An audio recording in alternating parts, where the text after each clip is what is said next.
Good afternoon and welcome to the Midday News on 3FM. My name is Beatrice. Coming up in the next 30 minutes.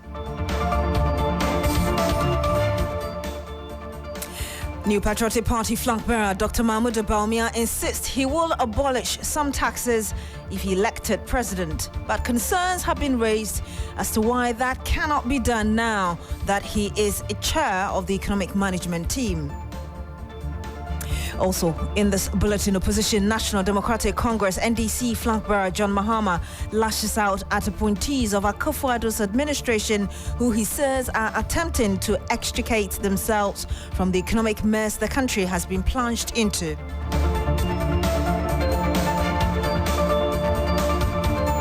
Later in this program, following threat by organized labor to hit the streets, the government, through the Finance Ministry, is directing Electricity Company of Ghana and Northern Electricity Distribution Company to suspend implementation of proposed 15% VAT on electricity consumption.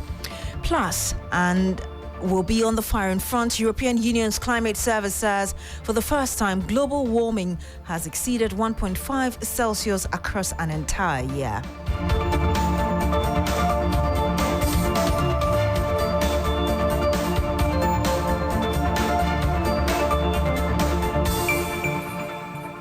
Thank you very much for joining us. Now, a mixture of tax abolishment and new policies to position Ghana for development.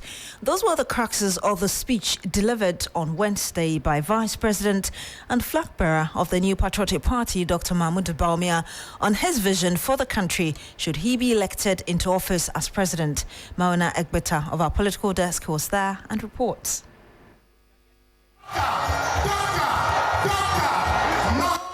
He had been accused of remaining silent. His silence as head of the economic management team, many political watchers described as unpardonable. With the backdrop of a key cog in the 2016 electoral victory of the NPP, Dr. Bawumia minced no words in addressing perhaps the biggest elephant of them all, his role as the chair of the economic management team in the administration of the current government. I was thankfully appointed as chairman of the economic management team. As a subcommittee to cabinet, we do not have any decision-making powers, but I am very proud of the quality of advice we have been providing over the years to cabinet. Having touted the party's achievement and explaining reasons behind the current difficulties, he sought to espouse his own ideas. Critical among them, the abolishment of key tax handles. The new policies that I am proposing to implement in 2025 will give us the fiscal space to eliminate some taxes, such as the proposed VAT on electricity, if they are still on the books, the emissions tax and the betting tax, without compromising our fiscal deficit. Under my administration, there will be no taxes on digital payments. The e-levy will therefore be abolished. For Bawumia, he would hit the ground running and not need a honeymoon.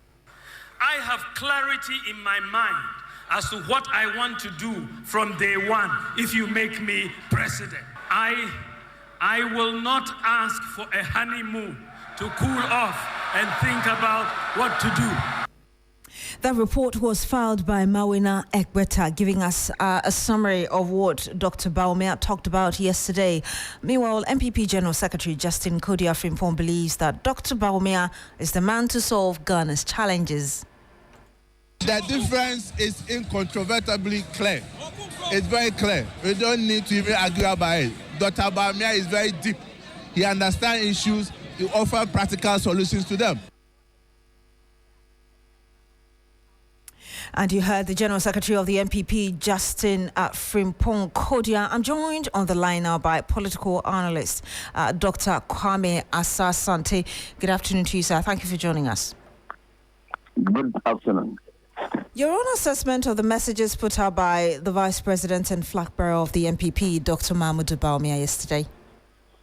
Yes, listening to him, you realize that he touched on literally every aspect of our political and economic life and he touched on a lot of critical areas, which we are now seized with that information, and we are looking at it in much detail and see whether they reflect the type of messages that we need as a society to deal with our problems politically or economically. And I mean, what would be, yes, you've just given us your overall view of the issues that he talked about, but what would be your critical analysis of the issues he put out? I mean, he talks about scrapping the national service, he talks about abolishing taxes. Others are asking, why wouldn't you do that now when you're the chair of the economic management team? What would be your own assessment of some of these key issues he talked about?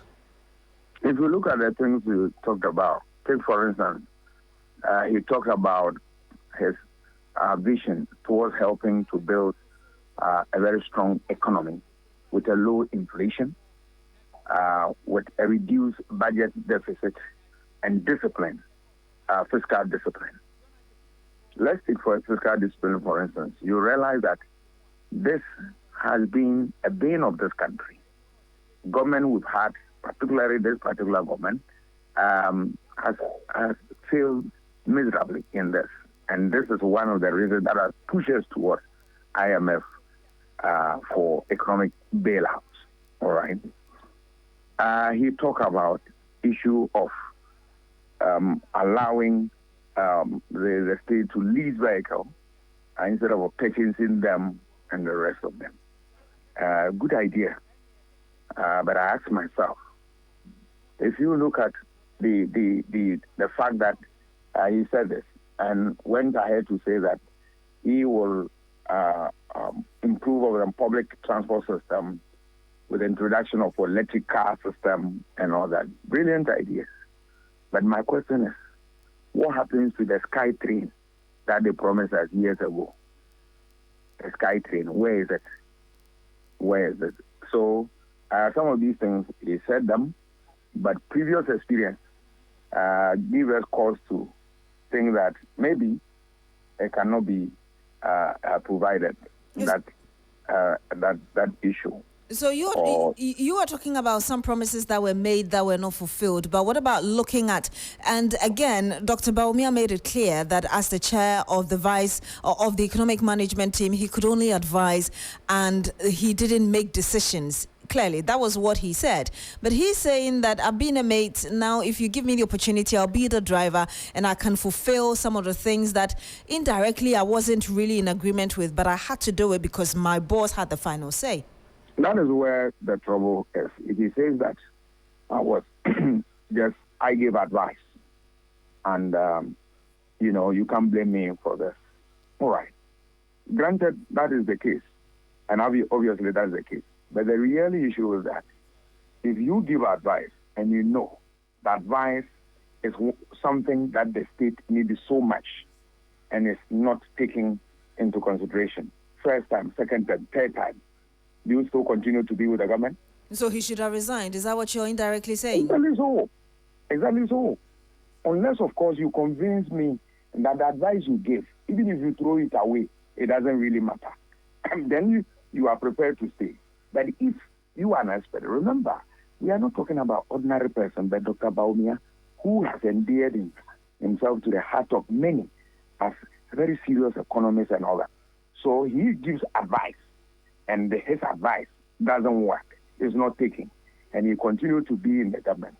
Then what do you want us to say? Are you being fair to Dr. Bawumia here, asking him to resign if his advisors or his counsels were not being taken? No, I am not saying that he should.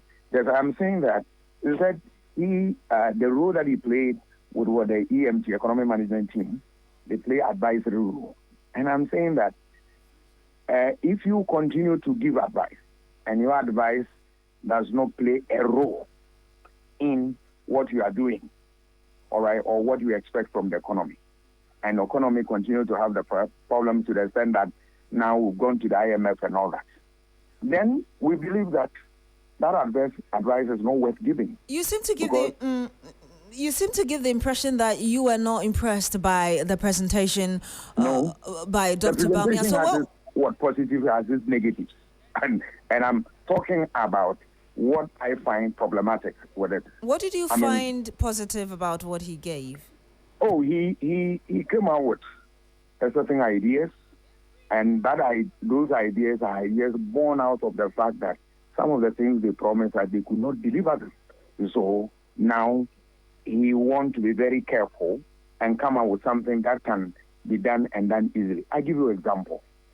Remember, this government had talked about the Gordonsburg economy, that they were prepared to do something about it and then move away from it and all that.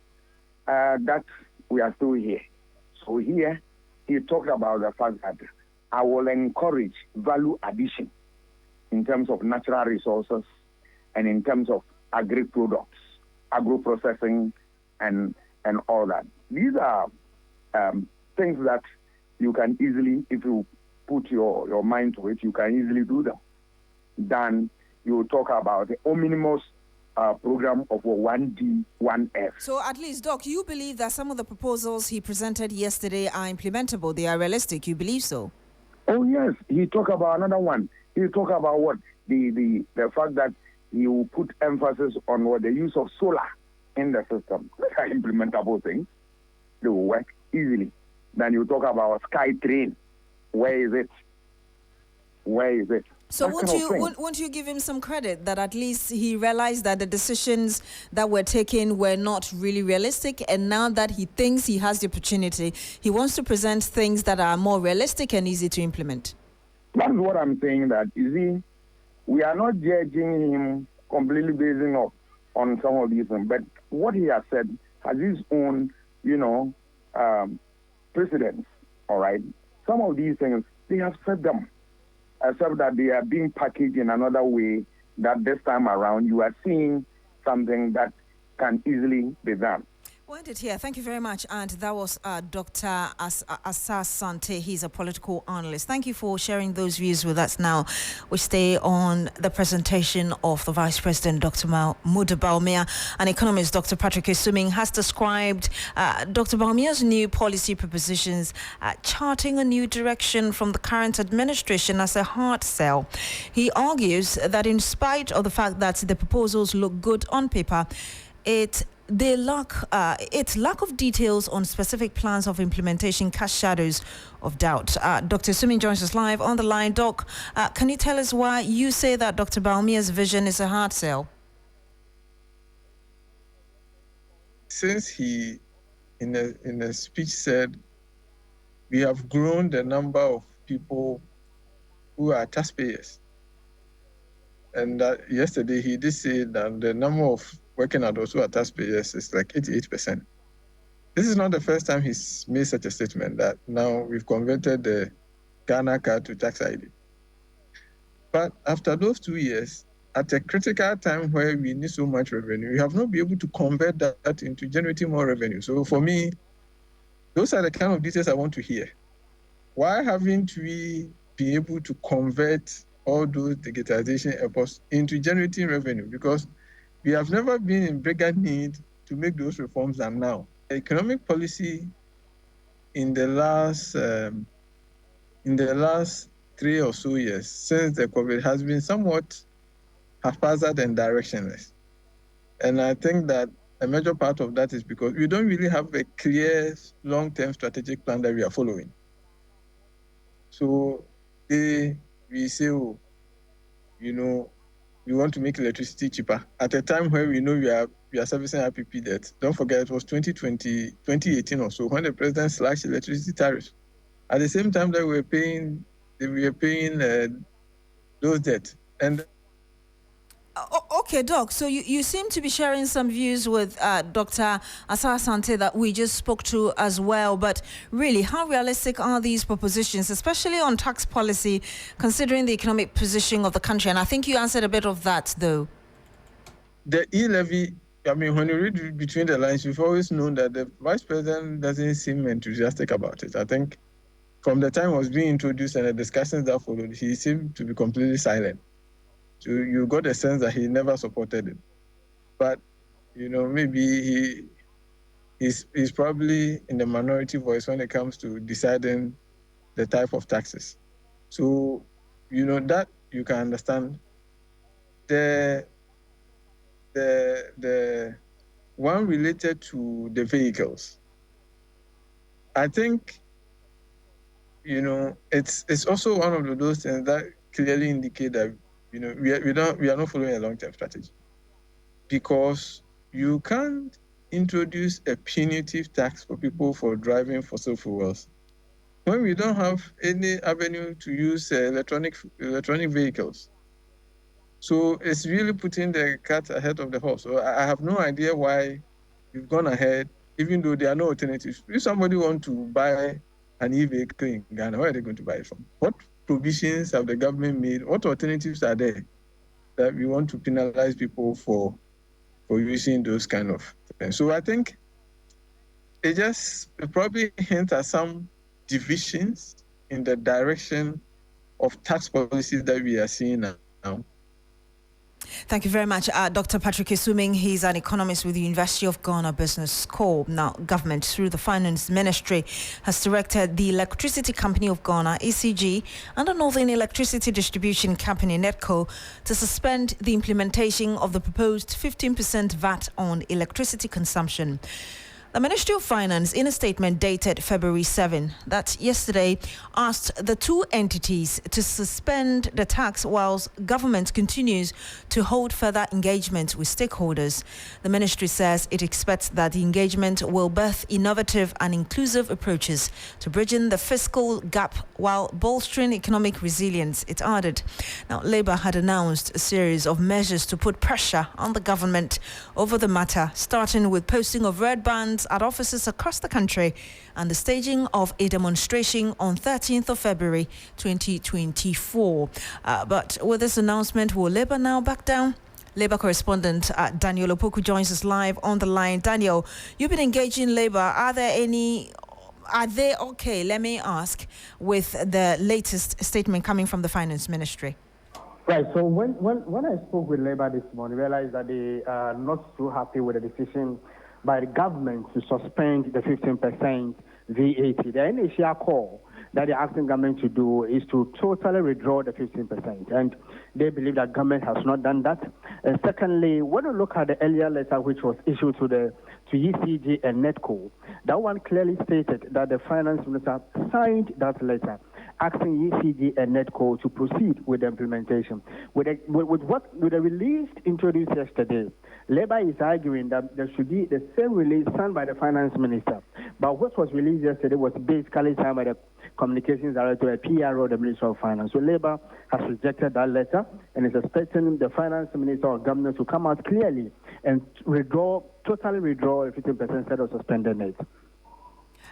Daniel, I know you've been engaging Daniel Ajay, who is the General Secretary of Public Services Workers Union. Can you tell us briefly about what he said, then we can listen to him afterwards? So Bernard Ajay is the General Secretary of the Public Service Workers. But basically has also been talking about the need for government to totally withdraw the 15% VAT instead of implementing that, because workers have been saddled with taxes and having a lot of toll on them, and their meager earnings have been checked. So that we can take a listen to what Bernard Ajay said. And if you recall, our demands are very simple. Our demand is that the Minister of Finance should, just as he signed a letter to instruct or direct ECG and NETCO to charge 15% VAT on non-life consumers of electricity, he should use the same approach.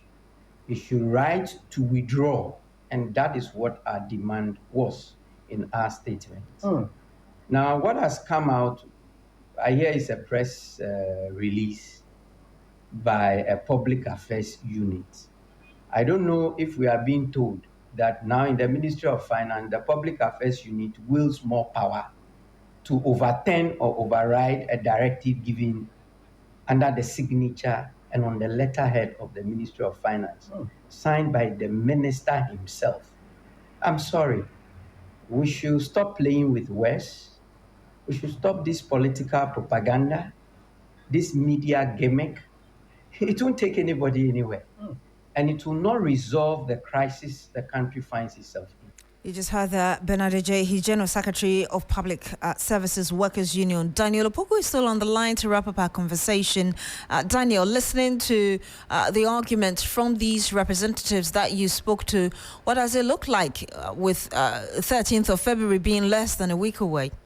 Right, so, but you should realize that from 13th, that's next week, you are likely to have organized labor hitting the streets, because most importantly now, what will compound the existing problem is the Greater Accra region, that's organized labor in Greater Accra region, have also decided to also join the upcoming strike or open demonstration next week.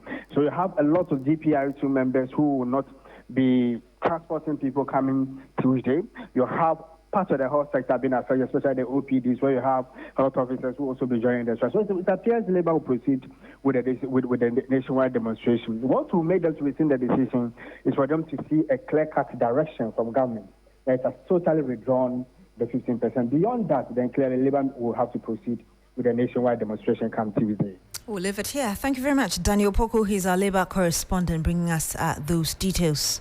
The African Heritage Museum has dispelled claims about the inability of the continent to preserve returned looted African artifacts. A number of former colonial masters have returned some stolen artifacts to the continent. Here in Ghana, the British Museum and London's Victoria and Albert Museums have reached a deal with Ghana to return 32 gold and silver artifacts that belong to the Ashanti people. The first batch are being handed over to the Menchia Palace today. The artifacts were looted during the Anglo-Ashanti Wars in the 19th century. But there have been concerns about the need for proper preservation of these artifacts and poor maintenance culture. But a member of the African Heritage Museum, Professor Pash Ogbonu, has revealed that the museum already hosts over 30,000 indigenous African artifacts and is best placed to receive and preserve the artifacts at Winneba in the Central Region. Take a listen. Well, the museum in particular will be housing. Well, the museum in particular will be housing many of the artifacts that will be brought to this land. We will have places to store them, to showcase them, although those that looted some of these items have been arguing that we do not have facilities that would house them. But that shouldn't be their problem or headache. You know the expression, Sebe, Usum Abrewa, and Sese, baby, Okwakwashino, and Rosuno, a year, wo dajune, Udi a Wesumuno, or no, or no, babya, or Bokwako da. We know how to reclaim, we know how to store these things because we used to do such storage and restoration of objects before the arrival of the others on this continent. You just heard that Professor Pash Ogbonu, he's a member of the African Heritage Museum, speaking about some artifacts that are supposed to come to us, specifically to the Menchia Palace. And we'll return to the political front, this time to the camp of the opposition National Democratic Congress, where its 2024 flag bearer John Mahama is lashing out at appointees of the Akufo-Addo administration who are attempting to extricate themselves from the economic mess the country has been plunged into. Vice President Dr. Mahmoud Bawumia has been justifying his role as the head of the economic management team, intimating that he only offered advice to the president. But John Mahama says no explanation by any appointee will wash. Komla Klucher is our man. With him, he joins us live on the line. Komla, are you able to tell us more about what John Mahama has been saying in response to his main rival for the December 7 polls, as in what Dr. Bawumia said yesterday? Okay, so we'll reconnect to Komla very shortly, but let's hear what John Mahama said at the tour. When we come into office, we'll open the books. We'll open the economy for everybody to see what is there. You can only share what you've created. And so when we all see the books, then we will create and then we can share. You can't share when you've not created. And you know the situation in which this economy is. Now all those who contributed to the mess are trying to run away as if they were not part of it.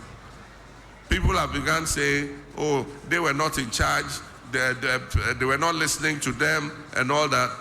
All of them, they inside. Jack Toronto and all his small brothers, all of them are part of the mess that we're going through. None of them can escape responsibility, none of them. Because they've all been a part of this. They all sat in cabinet together. They all took those decisions together. Anytime they were going to borrow from the Eurobond market, they approved it in cabinet. They sat in cabinet and approved it. In 6 years, you went and borrowed $13.5 billion, and you did nothing with it. So today you can't come and tell us you were not part of it. All of them are part of the mess in which we find ourselves. And Ghanaians are going to send them packing for the hardship that they've inflicted on us, for the debt that they've swallowed us in, and they must go home and go and learn their lesson. NDC is coming back, winning this election, and we have the men and women that are going to restore this country's economy and finances back to a healthy condition. And so they can't deceive us this time. They can't deceive us this time. Ghanaians are the wiser. Yet Isikasu Ekomdie, it won't work again. I worked in Bank of Ghana. I know the money is there. Today, where is that money? And you heard that former President John Mahama, he's also the flag bearer for the opposition National Democratic Congress, speaking during his tour earlier. On the foreign front, according to the European Union's climate service, for the first time, global warming has exceeded 1.5 Celsius across an entire year. World leaders promised in 2015 to try to limit the long-term temperature rise to 1.5 Celsius, which is seen as crucial to help avoid the most damaging impact. This first-year-long breach doesn't break that landmark Paris Agreement, but it does bring the world closer to doing so in the long term. Scientists say urgent action to cut carbon emissions can still slow warming. A landmark UN report in 2018 said that the risk from climate change, such as intense heat waves, rising sea levels, and loss of wildlife, were much higher at 2 Celsius of warming than at 1.5 Celsius. And that's how we end the news here on 3FM. Our top stories.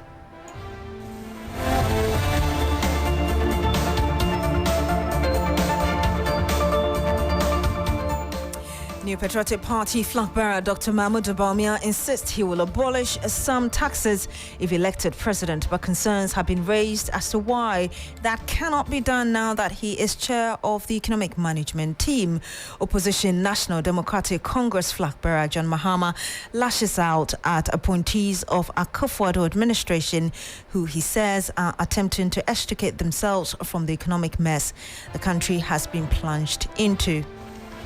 We also brought you the story about threats by organized labor to hit the streets following government's decision to suspend the 15% VAT on electricity consumption. My name is Beatrice. Thank you very much for joining us today. Log on to 3fm.com for more news. Have a good afternoon.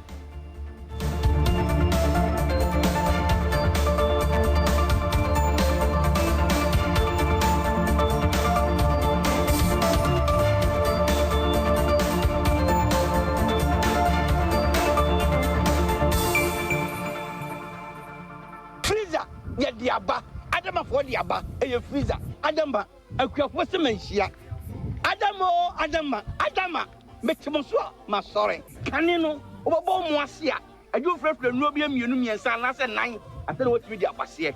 Adama for Adama, someone who said, yet the Drubacope, a ship will be a high technology. I could for freezer, when Kwan, and once open your 15 letters. No Fiogum, what's ya, no Fiogum.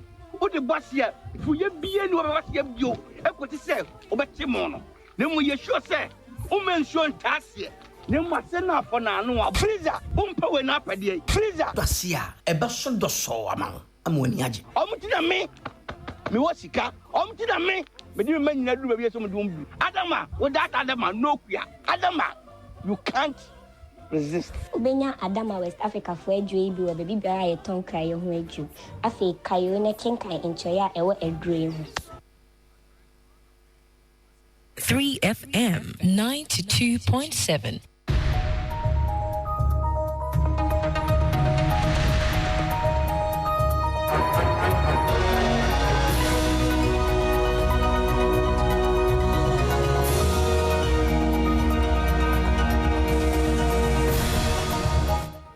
Hello, good afternoon. Time for Business Daily. Coming up, financial analyst describes as unwise decision to abolish e-levy due to current revenue shortfalls.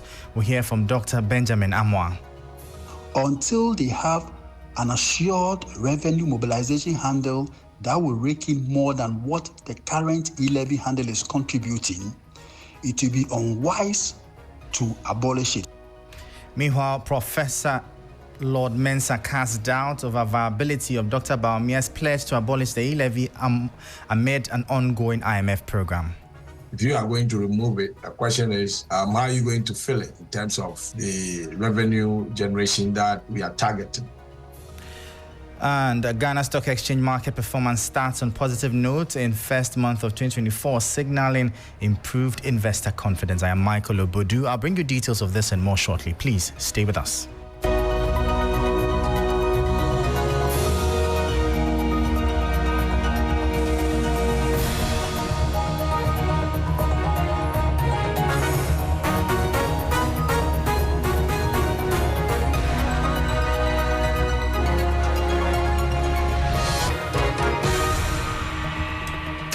Thank you for staying with us. Straight into our top story, as the Center for Economics, Finance and Inequality Studies, CEFIS, has kicked against the decision by Vice President Dr. Mahamudu Bawumia to abolish the electronic transaction levy when voted into power.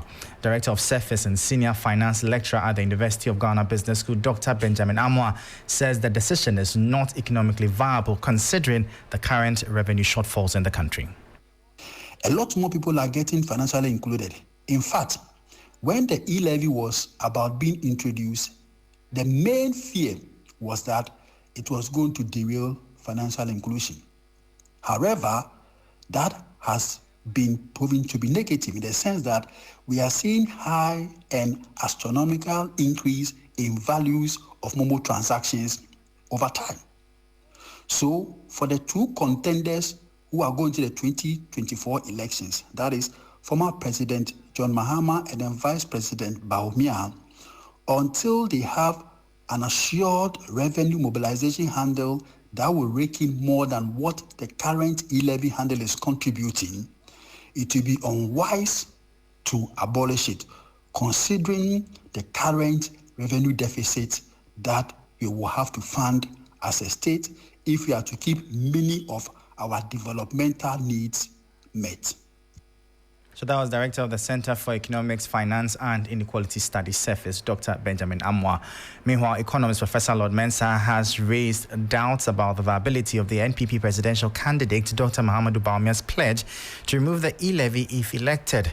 The professor highlights the challenge this poses, particularly within the current IMF program, where the government is mandated to increase revenue as part of the conditionalities. This report has the details. The introduction of the electronic transactions levy at 1.5% faced significant public opposition. Even with a reduction to 1%, industry stakeholders continue to advocate for its complete abolition or reduction to 0.5%. However, despite the reduction, total mobile money transactions nearly doubled in 2023, reaching almost 2 trillion Ghana cedis from the previous year, resulting in a substantial revenue increase for the government from the levy. Nevertheless, NPP presidential candidate Dr. Mahamudu Bawumia remains adamant that the levy, among others, will be abolished under his leadership. The new policies that I am proposing to implement in 2025 will give us the fiscal space to eliminate some taxes, such as the proposed VAT on electricity, if they are still on the books, the emissions tax, and the betting tax, without compromising our fiscal deficit. Economist Professor Lord Mensah, however, questions the feasibility of Mr. Bawumia's proposal despite the candidate's advocacy for expenditure cuts, including government downsizing. If you are going to remove it, the question is, how are you going to fill it in terms of, the revenue generation that we are targeting. I remember we have promised IMF that will increase our revenue generation from 15% of GDP in terms of tax to GDP to 18%. For the Mobile Money Agents Association of Ghana, the prospect of the levy's removal is welcomed, but they stress the importance of clear timeline. We want specifics. We really want to know the time in which, should he become the president, the abolition of the e-levy will actually take effect, especially knowing very well that we currently have an IMF program ongoing. Balancing revenue and expenditure amidst political pressures under the IMF bailout program remains a challenge for whoever assumes leadership of the country. Michael Ogbonu, 3 Business, Accra. Well, away from that, the Ghana Stock Exchange market performance has commenced the year on a positive trajectory. Guinness Ghana and 4 others were top gainers on the local börse, with their stock prices experiencing significant increase in January 2024. The following 3 Business News Desk report has more. This performance indicates an increasing level of investor confidence within the market. According to the summary of January 2024 Market Activities Report released by the Ghana Stock Exchange, the month ended with favorable returns in both the GSE composite and financial stock indices. Increased confidence in the market resulted in an increase in the number of transactions to 2,221, a 77.82% increase compared to the same period last year. On the fixed income market, the total traded volume increased to 14.86 billion, marking a substantial 48.33% rise compared to the 10.02 billion traded during the corresponding period last year.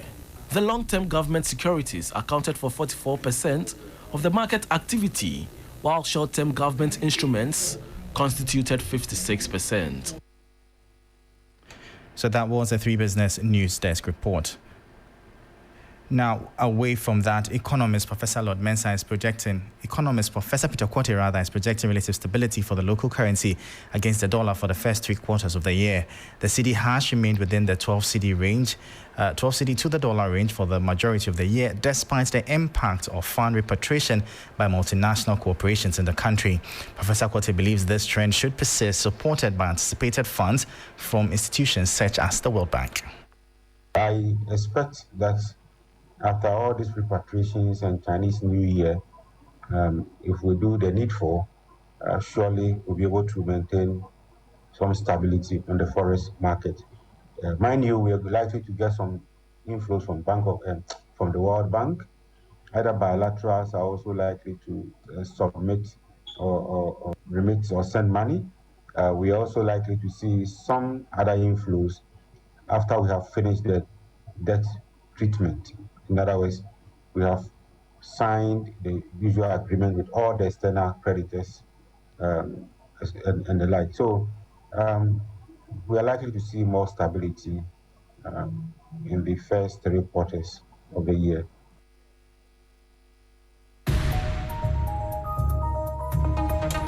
So that was economist Professor Peter Quartey with the University of Ghana, bringing an end to Business Daily here on 3FM 92.7. For more business stories, please check out our website. It's 3news.com/business. I am Michael Ogbonu. Thank you for listening. As always, please stay safe.